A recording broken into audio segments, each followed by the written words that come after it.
I just didn't expect to get anything from... It wasn't her that I was expecting tonight, to be fair, because I'd had some strange goings-on in my house last week. Very strange, and now I know who it was.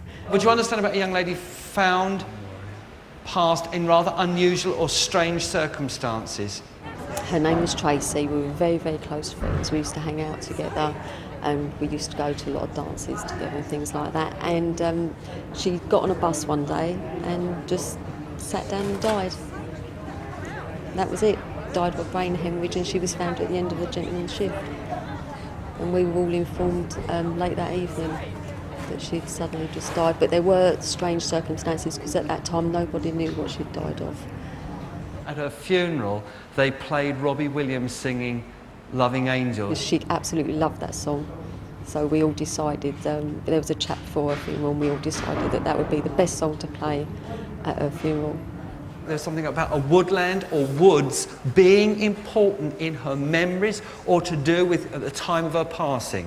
She was living with a gentleman who lived near Woodlands, and she'd not long moved in with him just before her passing. I made my choices over who I chose to love.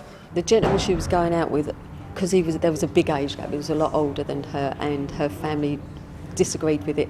Absolutely, just didn't want her to be with him. You've stood her corner for her and said, you might all disagree with what she chose to do with her life, but it was her choice, and at least she lived it the way that she wanted to. It was actually at her wake. I just stood up and said that was her choice. She loved him. There was nothing you can do about that. You know, she wanted to be with him, and she was going to be with him. And there was nothing that anyone could have said or done. Even though he was a lot older, she wanted him, and he wanted her. And to be fair, he was heartbroken when she died. It was exciting, but for me, everyone else just disappeared. As far as I was concerned, it was just me, Colin and Tracy. It was a nervous feeling, but very exciting. And I'm glad she did come through. Have you been a bit under the weather, Petal? Yes. Good. Well, not good at all, is it? But it's good that she's right. That difference now, as far as she's concerned, is settled full and finally. Did you understand that? And I feel of all the people that she would want to tell, you're the most important person that she needs to tell that to.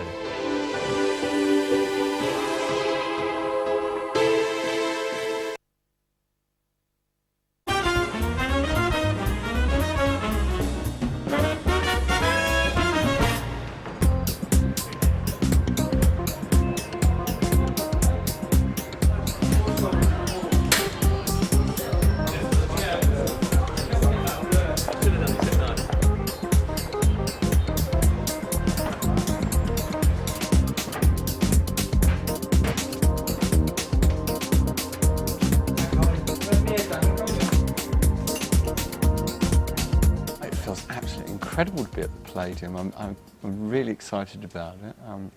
I would have to say that I've waited a long time to do this show. Many years ago, I was a young lad of 16, and I got introduced to Doris Stokes. Told her that I was sort of just beginning my journey of developing mediumship. And then just as I was leaving, she said to me, "Oh, and one day, young man, you'll appear at the Palladium."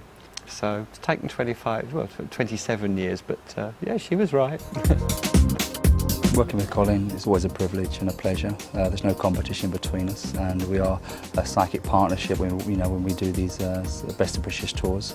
And this evening, I think at the Palladium, I think our mediumship hopefully will just be as it should be, pure contact with the spirit world.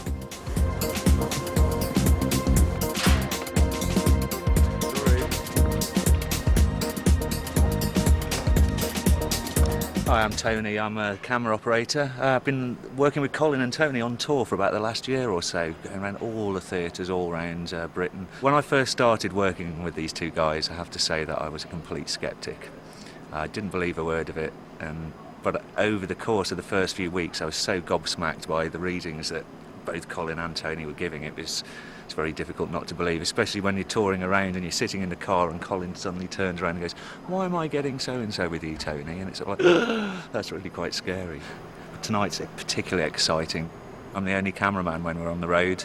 I have to do everything, which is filming Colin and Tony on stage and filming the audience, so it's quite a daunting task. But it's good. But tonight's different. We've got 6 cameras on it, and it's going to be a big show for TV. It's going to be very exciting. Well, they were saying that the interval only needs to be 20 minutes. They can get everyone in and out in 20 minutes. Right. I'm the floor manager. Usually work on live and pre-recorded television programmes. First time I've done anything like this, a medium programme, but looking forward to it.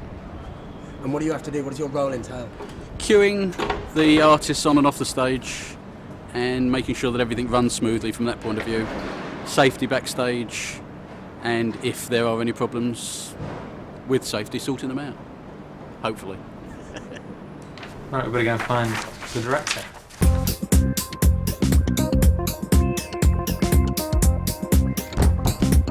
This is the nurse centre. This is where actually we sit around here and have cocktails and watch telly. It's lovely. Well, good evening, ladies and gentlemen. Welcome to the London Palladium. I don't know about you, but I tend to forget about the cameras once we get started. Yeah, I think the wonderful thing is obviously you know the cameraman invariably, you know, because obviously you meet them during the course of a day and they're just another person on the end of a camera. I don't really think about it too much now. I suppose you must get used to it. I think I think once you're there and once you're into the spirit communication and working with the audience, you tend to ignore that the camera's there. It's you, spirit, and the audience, and you pretty much ignore the camera. Tony's saying, could you make the music shorter, please? Tony and Colin are really nice guys to work with. Both of them are laid back. They're different characters. Colin's quite an upfront guy. Tony's quite shy in a way and quite quiet. But they're both really good to work with. They don't, they're not hard taskmasters at all. They're good fun guys. They're very professional in what they do. They take time before the show to build themselves up for the readings and take 15 minutes quiet time before each show, to get the readings through and get the first messages. Good professional guys, It's really just about mind focus, really, more than meditation. So it's just really sort of sending a thought to my guides and helpers and asking them to come close to me. And then just the normal, obviously, the shower and makeup and hair and wardrobe. And really just psyching myself up and really trying to get that adrenaline going. And being mindful, really, that people that have come a long, long way to be here and just hope that I can get the messages through for them. Sorry, Tony, we need you this side. There's only two things I'm absolutely terrified of, and that's rats and heights.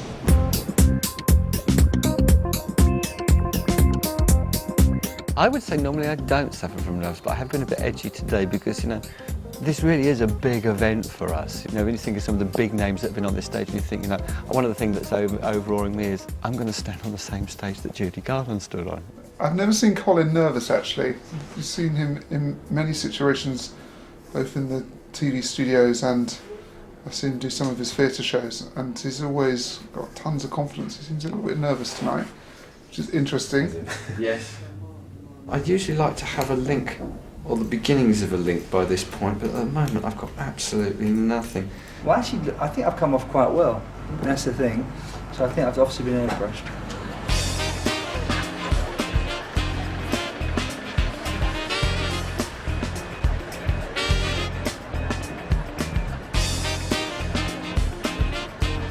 I am really looking forward to it. Really am. We're hoping to get a message. With a little bit of luck. Sort of open mind, see what comes up, basically. My wife's also quite a medium, actually. I do psychic work on the telephone. I do believe in it, right, and I think it's going to be a very exciting show. I've seen him before, and he's great. Well, we hope this lady's dog's going to come through and speak to him. Thanks very much. Yes, I absolutely believe, yeah, absolutely. Waiting to be proved right or wrong. I do half believe, but I have to see it from my own eyes. My sister said, I'm going to see a psychic, and I said, can I come and be sceptical? She said yes. If people come not necessarily believing or not believing, but just come with an open mind, wanting to experience, then that actually invariably is quite a good energy to work with.